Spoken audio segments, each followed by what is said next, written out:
I'm Montreal Beryl Wiseman out of the Suburban with you. You're back on the Suburban Radio Hour, and we turn it over to Mike Cohen with everything you need to know for in entertainment and society news. Well, thank you very much, Beryl. Pleasure to be back on the Suburban Radio Hour on CJAD.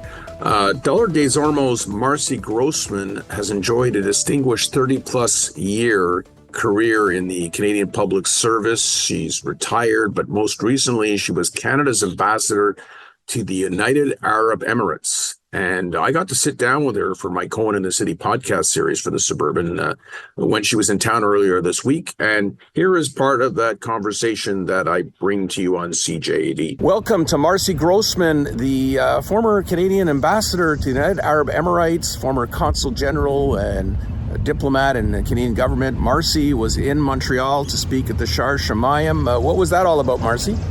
Oh, thanks, Mike. Well, I was talking about seeds of hope in the Middle East. Now, I know that's a little bit difficult for people to get their heads around now, even myself, who has seen seeds of hope bloom in the Middle East. But it was a great talk.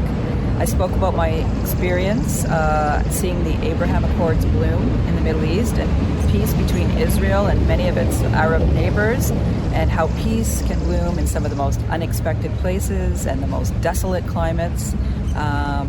And seeds of hope will flourish. And I was just trying to get people inspired and excited about something that they didn't know about, just to keep hope.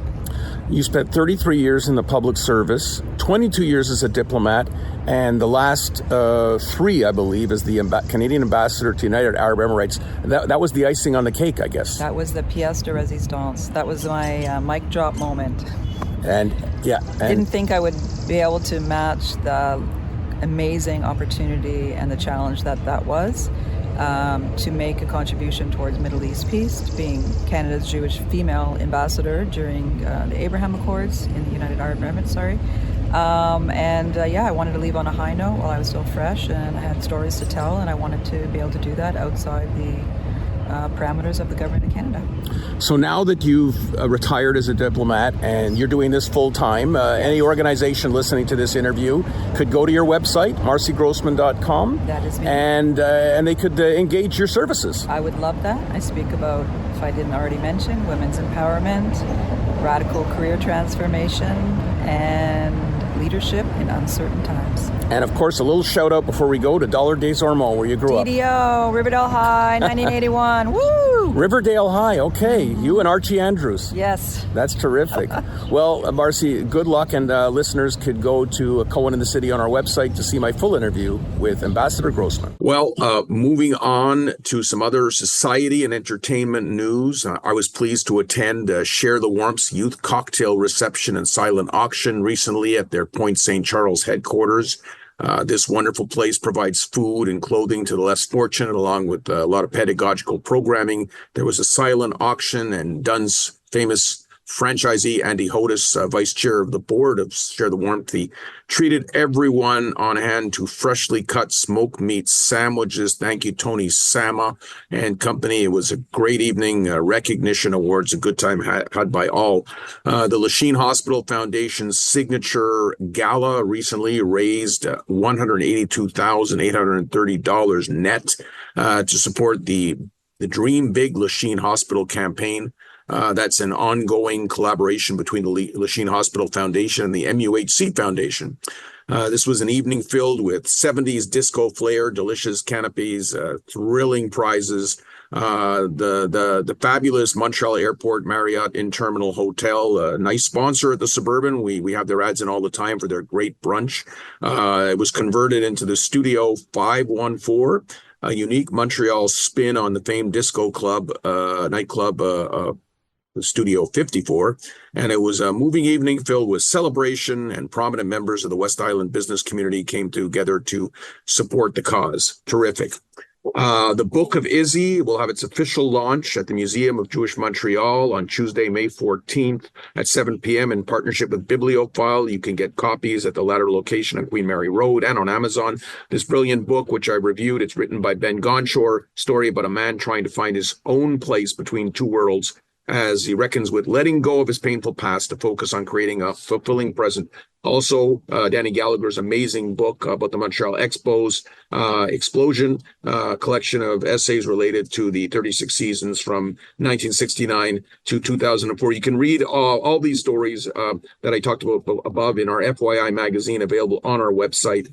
Thank you, Anthony and Stephen, for putting together an amazing publication. Siegel Center POTUS, that stands for President of the United States. That play is coming to is at the Siegel Center right now. It's going until June 2nd. The Siegel Center also announced their series of shows for 2024, 2025. Please go to my blog, Cohen Confidential, my entertainment notebook on our website, where you can read all of the entertainment news and more. That's it for this week, Beryl. Thank you very much. Real pleasure. And have a good week, everybody. Thanks, Mike. And now to the best weather specialist in the city, our own Stephen Bellina. Steve, what do we got? Good evening, Montreal, and happy Mother's Day. I'm Stephen Bellina, and this is the Suburban Weather Minute. The weather has been very unsettled this spring, highly variable, changing rather quickly, and that is common in a zonal flow where systems are moving rapidly from west to east across the country. We don't get locked in any weather pattern for any prolonged period of time. So what it means is you end up with a week like this past week where you have Monday and Tuesday brilliant sunshine, temperatures into the low and middle 20s, and that's followed by Wednesday where you have strong northeast winds, rainfall, and temperatures struggling to get into the low teens. And that pattern looks to remain in place through the end of this month. While temperatures are going to be above normal overall, they're going to be interspersed with some days that are rather cool, and we're seeing several opportunities for rainfall. That is not a bad thing. We have had 27.4 millimeters of rain so far this month. That is on the heels of the 142 millimeters that fell last month, which was well above normal for the month of April, and the double the normal amount of snowfall. We had about 26 centimeters here in Montreal. And what that has done is kept the ground rather wet. And that has cut down on the amount of brush and forest fires, which can really get ramped up in the months of April and May. You remember last year we had over 18 million hectares burned across Canada in a record-setting forest fire season that was just devastating, day after day of smoky skies and poor air quality. This year's been different so far, and we hope that trend continues. SOTFU, the agency responsible for forest fire prevention in the province, is reporting 70 fires to date. The long-term average, 10-year average for this time of year is around 89. So we really do hope that that trend continues as we head into the warmer months of June, July, and August. Time will tell. You can always get an update on my blog at thesuburban.com, the Suburban Weather page. Until next time, I'm Stephen Bellina. Thanks, Steve, and you're listening to the Suburban Radio Hour on CGD 100, and we're going to go to sports and Mark Lidbetter in a moment, but first, we're going off to the CJD Traffic Center.